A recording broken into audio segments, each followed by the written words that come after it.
A human tragedy of devastating proportions on Canadian soil. Toronto police received a number of calls indicating a vehicle was driving on Yonge Street and striking a number of pedestrians. The actions definitely look deliberate. These are not the kinds of things that we expect to happen in this city. We hope they don't happen anywhere in the world, but we especially don't expect them to happen in Toronto. 10 people killed, 15 injured. The suspect, just 25 years old. Toronto is reeling in the aftermath of a heinous, random attack that reminds us peace can never be taken for granted. Our Sheldon Neal is on the ground in Toronto. He brings us the latest from the scene. And while we pray for peace and harmony here at home, we think of many people suffering on the other side of the world. It is 2018, yet 60 million people are looking for a permanent home. Today we hear about one of the largest groups, the Rohingya. As a special envoy to Myanmar, former Liberal MP Bob Rae presents his final report to Parliament. He sits down with our host, Lorna Dueck, in Ottawa.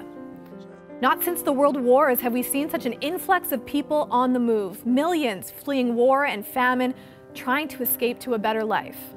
Canada is internationally revered for helping those in distress. Today on Context, how we welcome in our neighbor. I'm Molly Thomas. I'm Lorna Dueck in Ottawa. And I'm Sheldon Neal in Toronto. And this is Context.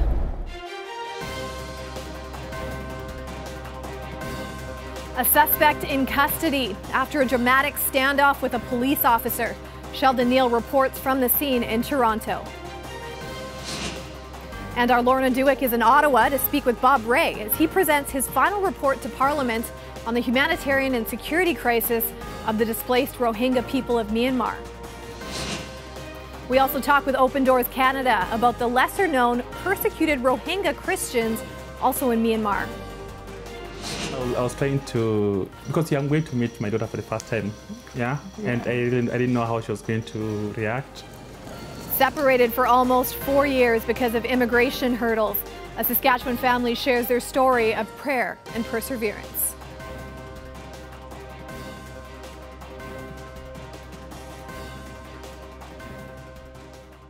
Well, we start with a story gripping the nation and the world. At least 10 lives have been lost. 15 people are still fighting for their lives in hospital right now after a brazen attack on a perfect spring day. Now, a large white van plowed down a sidewalk for more than 2 kilometers in North York, Toronto, forever changing the safe perception of our city and our country. The suspect, a 25-year-old Seneca student, was in court today. Alec Manassian has been charged with 10 counts of first-degree murder, 13 counts of attempted murder. The Prime Minister says this is a senseless tragedy and an attack, but there is no national security threat. That investigation, of course, continues. Let's go now to our Sheldon Neal, who is on the ground in North York, Toronto today. It's an area known as Toronto's uptown, downtown. On Monday, the streets, of course, were filled with hundreds. Sheldon, you were there. You've been there since this morning. I mean, what are you seeing? Basically, Molly, that is correct. I'm here, and what you're seeing behind me is really a makeshift memorial site that has really been put together, and all morning people have been coming in by the number, laying and paying their respects, essentially really writing down as much as you can see here. I'll bend down so you can see a little bit better some of their well wishes, their words of strength, and that we're really seeing even earlier, if people come with flowers, lighting candles, it's really a site of support and people really trying to make sense of it all. I was actually early able to walk the scene of the crowd, stretching from Finch all the way to Shepherd, and it is indeed a ghost town. I used to live not very far from this actual scene, and it's usually hustling and bustling with pedestrian Toronto city life. Today it is a ghost town. I was actually able to spend and actually see forensic officials dressed in full white garb, head to toe, actually still maintaining and cleaning the site of this horrific attack. So it was very much an active scene here. Sheldon, I'm seeing, on social media, people very defiant. You can see the Toronto Strong hashtag out there. Toronto's mayor saying we will not be afraid or waver on the values that we hold so dear. But you're on the streets there. You said it's a ghost town by the crime scene, but there are people around the memorial. Are people scared that you're talking to? That's exactly right. I'll pan here so you can actually see how busy it actually is here. People really streaming in, and it has actually picked up as the day has gone on. When I've spoken to many people, people are strong, but there is a sense of bewilderment of how this could happen in Toronto. I spoke to one woman, and she was visually shaken. She actually wasn't even from this area. She came from a further site in the GTA and said, I just had to see it for myself. I can't believe this would happen. I said, how would you feel going forward? She said, you know what? It's going to be nerve-wracking moving forward. I don't know if you can see this above, but you'll see people have come in posting signs saying hashtag Toronto strong. So people are still trying to make sense of it all, but to continue to maintain their strength and their freedom. I spoke to one woman that I want to throw to at this moment who had this to say. I actually couldn't believe that this has happened. And so by coming down to the wall, it made it so surreal and so real that this actually really happened here in Toronto. Now, do you live in the surrounding area? I do. I live in a condo that's not too far from here, and I walk this path every single day, just like everybody else does.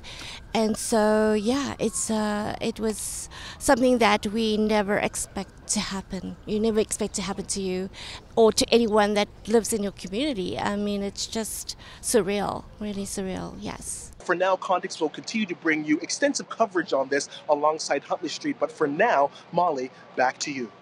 That's our Sheldon Neal in Toronto, North York, Toronto today. Thank you, Sheldon. And it is a really, really sad day for Toronto.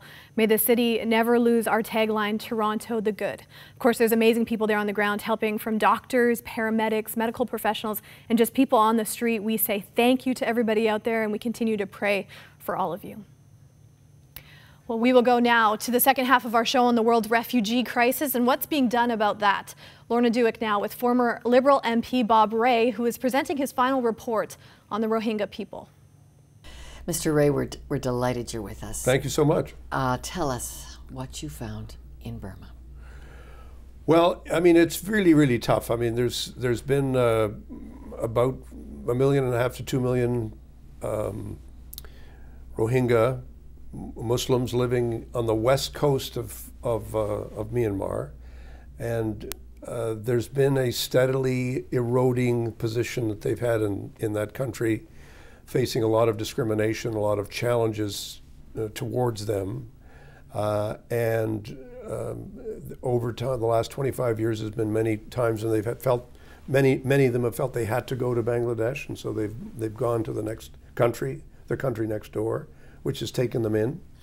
But things really came to a head in August of last year, and there was a conflict and military fighting, and then 700,000 plus Rohingya left Myanmar, Burma, for Bangladesh. And so there's two issues. One is there's a camp in Bangladesh, a series of camps. We're close to 1 million total now because of all the people who've gone before, are living in very, very, very tough conditions, like really bad conditions, because it's a camp that's just been put together, cobbled together very, very quickly, and a deeply traumatized population because their departure was as a result of violence. Many of their villages were destroyed. Close to 400 villages have been burnt down.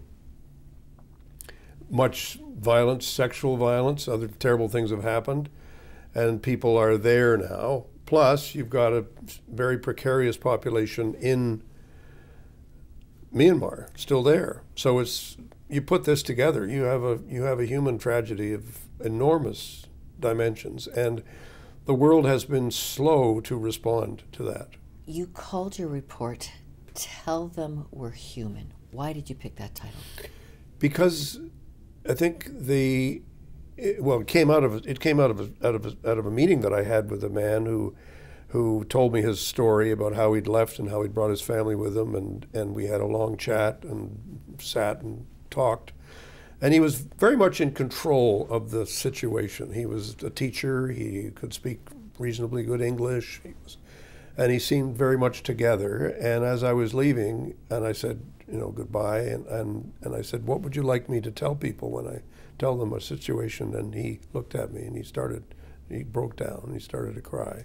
And he grabbed me and he hugged me and he whispered in my ear, he says, "Tell them we're human." You picked 3 words that have kind of headlined this report, and you're asking Canada to bring presence, perseverance, and patience. Explain what you hope we will do as a nation with those 3 Ps. Presence, because, you know, sometimes there's a tendency for people to think, well, this is very far away. This is, you know, it's the other side of the world as far as we're concerned geographically. Many Canadians might say, you know, what's it to us? Like, why would we be there? China's closer, India's closer, a lot of other countries are closer, a lot of other countries have stronger historical connections, so why wouldn't they do something? And I think there's a risk that many people will push for the government to do less, to say we can't be everywhere, we can't do everything. And in particular, the countries in the region say, well, actually, we don't really want you around because you come here with all of your human rights talk and all of your talk about religious freedom and pluralism, and we don't want to hear from you. And my view is, no, you're going to hear from us, but we have to decide as Canadians, are we prepared to be present? Are we going to say yes? I mean, I've always thought that the classic example of presence was Abraham saying, "Here I am," and we have to say, "Here we are, we're here." And we're here to bear witness, and we're also here to do some good, and we're here to make a difference. And I think if we can do that, then we need to persevere, because there's going to be obstacles in our path. And there's going to be much objection to trying to do more. And we also need to be patient, because I think there's a tremendous tendency to think that you can deal with this kind of injustice quickly. Okay, when we come back, let's talk about how we should deal with the Rohingya crisis. Still to come, imagine not being able to see your wife or child for nearly 4 years. Context has that exclusive story from Saskatchewan. And we talk with the CEO of Open Doors Canada to find out how a group of refugees are being persecuted for 2 different reasons. Stay with us. First responders, doctors, medical professionals, even bystanders are being hailed as heroes following a random attack by a man who drove his van through a busy corridor in Toronto. We take a look at what happened. That's coming soon to Context.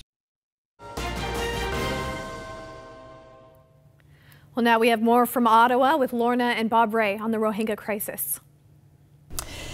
Mr. Ray, you're asking us to have presence, perseverance, and patience in the Rohingya crisis. Specifically, what should Canada do now? We watch, you know, over 700,000 people languishing. Well, we need to deal with the humanitarian crisis up front. I mean, there's a serious humanitarian crisis that's going to cost close to $1 billion a year to deal with. It's a huge problem, and we have to be part of the solution in a bigger way than we have been so far, because the crisis is not going to resolve itself quickly. Second thing is we need to deal with the question of protecting and advancing the interests of the people who are still in Myanmar, and insisting on more humanitarian presence in Myanmar and more international witness to what's going on. And that's something that the government of Myanmar has been very reluctant to do. We need to deal with the question of impunity. Who's responsible for what's happened? There's very powerful evidence of crimes against humanity, and we need to deal with that, and we need to hold people responsible for that. And we need to build a coalition of countries that are willing and able to step up with us. But one of the things that I insist on is to say you can't ask others to step up if you're not willing to step up yourself. So these are when we see millions of dollars of aid being requested. We're part of an international pool. We have no influence unless we bring our dollars to the table. That's the hard reality. And when people say, well, where's the money going to go? You say, well, it's going to provide people with shelter, it's going to provide people with education, it's going to provide people with clean water, which they don't have, and it's going to provide people with the possibility of at least stopping the worst part of the deprivation. Otherwise, we're going to lose a lot of lives, and we're going to lose a lot of people. We have Canadians who have relatives in those camps. There is a Rohingya population here in Canada, but it wasn't just the Rohingya Muslims. There's 135 ethnic groups that are getting cleansed out of Myanmar, including several different groups of Christians. At the root of this is a hatred problem. Yeah, it's an issue about identity and belonging, and who are you and where's your home. And I think a lot of countries, and Myanmar is not alone, Burma's not the only country facing this, but there are a lot of countries where there's a struggle underway to figure out who belongs here. And there's still a lot of fighting going on inside Myanmar. There's conflict in the far north, there's conflict in the north or northeast, there's conflict in the northwest, and there are a lot of groups that are feeling very, very vulnerable. There's also a kind of a peace process that's supposed to be underway, and there's more that we need to do to deal with that. But one of the problems I think we're all encountering is that in this populist age that we live in, it's not difficult for demagogues to push buttons and to use racial or religious or ethnic identity and conflict as a basis for saying, well, we don't want those people here, we don't want these people here. And there's a huge issue around hate speech in Myanmar, which actually, Mr. Zuckerberg admitted on Facebook, saying Facebook has been used as a platform for hate in Myanmar, and he says he's going to do something about it. We'll see if he does. He should. It's an astonishing precipice we're on with the Rohingya. This could be another multi-generation refugee trap. You've got a line in your report which says, "It's like we're living in a world without adult supervision." What do you wish for? What do you think we should Well, I come back to my point is we can't, for a long time we always thought, well, some other country's going to come in, somebody else is going to fix it. The UN will fix it. Well, the UN is made up of countries who are basically us. The United Nations High Commission for Refugees goes around with a begging bowl saying, give us money, we need money to do our job. And so we have to recognize as Canadians that if we're serious about being part of this world and dealing with a refugee crisis that now includes up to 65 million people, we have to be present, and we have to be there, and we have to make a difference. And we have to become the adults in the room because maybe nobody else is going to step up, and we have to say, well, we're stepping up. We'd like you to come with us. We're more likely to succeed if we take that leadership role. All right. Bob Bray, Special Envoy on the Rohingya crisis. Thank you for being with Context. Thank you very much, and appreciate it. Well, when people think of the Rohingya crisis, they rarely think of Christians, but these people exist and are often persecuted twice, one for being Rohingya, the other for following Jesus. Gary Stagg is the CEO of Open Doors Canada. He joins us to talk about this. Reverend Stagg, how many are we talking about persecuted Rohingya Christians here? It's hard to ascertain, actually, how many Christians there actually are among the Rohingya. We do know that the number is growing, and there are many because of what they've gone through with all of the turmoil that they've been through. They've reached out to Christ, and they have found consolation in that faith. But as to the number, we know that it's a small percentage, but it's a growing percentage. So they've found consolation in their faith, but they're doubly persecuted. They're doubly persecuted because if you think about it, they are already considered outsiders because their ethnicity, because they are Rohingya. They are considered as outsiders, and so now already feeling outside, and you're in a camp for displaced people. Within that camp, you become a Christian. And then all of a sudden your family turns against you. And so you're even doubly isolated. Even more outsiders. Even more outside. So you're an outsider within a group of outsiders. And so that's what we mean when we say doubly persecuted. Before hundreds of thousands fled to Bangladesh, Rakhine State was where they lived. Rohingya lived in Myanmar. But outside of that, I mean, there's Christians in other parts of Myanmar. Are they also facing persecution? Yes, in Myanmar, there's the traditional church, there's the traditional Christians, and that's different from the Christians that we're talking about within the Rohingya group. The Christians in the Rohingya group are all people who they don't have that traditional Christian background at all. They are all Muslim background believers that have come to Christ one way or another within that context. But then in Myanmar, we do have the church that has been there for many, many years. In fact, we have worked with that church, with Christians in that country since the 1980s, providing Bibles for them and training, help in lots of different practical ways. And so there is another whole group of Christians within the country of Myanmar. It's estimated that between 6.2 and 7% of the population are Christians. And so that's the second largest religious group within the country.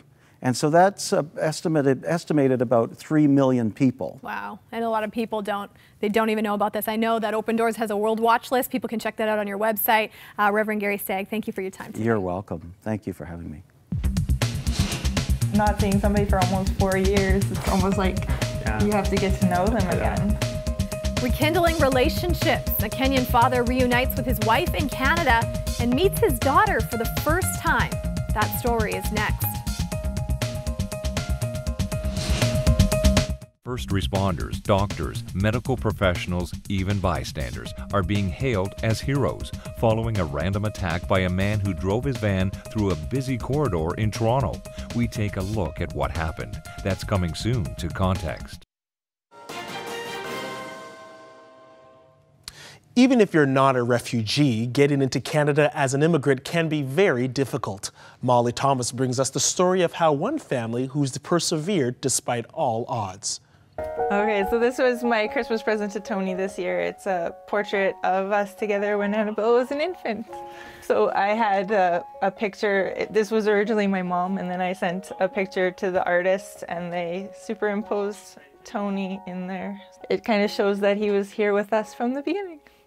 It's the small things in life that bring joy to this close-knit family in Lake Lenoir, Saskatchewan.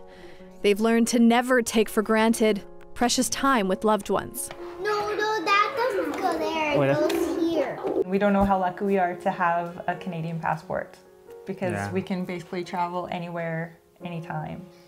But for some countries, it's a lot more difficult. Jill and Tony had no idea what that struggle would look like when they first met 4 years ago across the world in Abu Dhabi. I never give my phone number out to anybody, but there was something about him that I trusted, so I gave him my number. So we met the beginning of May of 2014. Yeah. And then we got engaged on Halloween night. It's fast. It was fast, yeah. We're both the same age, we're 38. Yeah. His birthday's a day after A day mine, after, actually. the same year. Okay. Mine is 17th, her 16th. Okay. So at our mature age, I guess you know better what you want also, yeah. who you are and who you want. The two married in Kenya shortly after. When Jill got pregnant with their first child, she decided to return to Canada for both financial and health reasons. A bad back had her in a wheelchair on her last trip overseas. So not being able to travel, Jill applied for a visitor visa so Tony could be there to see his daughter being born. But on August 17th, 2014, that was denied. It was frustrating, actually. Yeah. When you have a baby and she's growing without you at the same time, you want to get to be involved in her life, and it's not possible. I've seen movies, I've seen people being labeled as absentee fathers. I just didn't want to be there. I just want to to fall in that category. And so they applied again the following year, but were once again rejected. And even with a daughter and a wife waiting in Canada, one reason cited, insufficient contacts. He would have a nervous breakdown probably once a month about not being able to see her, and I would have to reassure him that everything was going to be okay and that he would eventually be here with us. My mom is a very strong Christian, and when I'm also low, I will call her, we'll talk, and she will just give me that hope, and we'll pray together. Jill, what was that like for you? Luckily, I had my parents here to help. I don't know what I would have done. But it was hard. So life as a husband and a father took place over Skype for nearly 4 years. I've sent photos almost every day and videos, and most of our Skype conversations were me just following Annabelle around the room. Yeah. I just knew all the progress. I knew how everything was going on. Jill hired a private lawyer to apply for permanent residency. That's your letter of invitation from Mom and Dad. The paperwork seemed endless, with photos, emails, Facebook messages, even pay stubs to prove their relationship. In December of 2017, 3 years after the original visitor visa application, and after $10,000 spent on the process, Tony was finally granted entrance to Canada. The flight was delayed, so Annabelle and my mom and I were sitting there for quite a while. I think it was an hour late. All these people are coming through. I'm like, well, where is he? All along, I was trying to, because I'm going to meet my daughter for the first time, yeah? And I didn't know how she was going to react. I didn't know how she was going to embrace me or no. And I was nervous. I was like, I was nervous too, not seeing somebody for almost 4 years. It's almost like you have to get to know them again. Well, she was really shy at first. She knows him though. Yeah. She knows her daddy. You love wrestling, yeah? A month in, Tony and Annabelle have developed a special bond. He's the nicest, best guy I've ever met, and he's a great dad to Annabelle. He's a natural. As for the couple, they say prayer and perseverance have got them to this point. Do you think this process has made your marriage stronger? I would say so, yeah. Each and every day is going to stronger. It's kind of like we're getting to know each other over again, but I think we're definitely stronger for having gone through what we went through. And that's just quite a beautiful family, Sheldon. I'm just glad that they're all reunited and back together. Awesome story, very touching, and it's tough coming out of that to now turn to, a deadly van attack coming out of Toronto. Some updates, of course, continue to pour in. The Yonahap News Agency says 2 Korean nationals were among the 10 people killed in the van attack, and they're also saying 3 other Korean nationals remain unaccounted for. It's a very ethnic area, North York, that area where I've lived, actually in that area, has a strong Korean presence, so there's a lot to really unpack. Another thing that's just poured in is the Jordanian embassy in Ottawa is also saying one of its citizens is among the 10 people killed. It's a tough story to cover. So far, the only person ID'd in all this, Molly, is Anne-Marie D'Amico, who worked at a U.S.-based investment firm. But we're going to continue to track this as it goes along. Such a sad story. We're learning more about the accused, Alec Manassian. He was briefly a member, actually, of the Canadian Armed Forces. A spokesperson with the Department of National Defense says he did not finish his training. He was asked to actually be released after 16 days. I also got a note from one of his classmates who wrote to me saying he was very socially awkward. He even believed during school he had a social or developmental disability. Wow. He spoke about him having a nervous tic and, saying, I don't like girls. And so all of that to say, he said, I never thought he would be violent. So a shock to so many here. Such a tragedy. It just reminds me, how much we have to pray for our country. Very much so. We're going to continue to follow this, Molly, as the weeks and days go by. Next week, we're going to be dedicating our entire episode to this coverage. Lorna will be back in studio joining us. For now, we want you to visit our website and much more, Twitter, Facebook. For all of us, thank you so much, and we will see you next week. Bye-bye.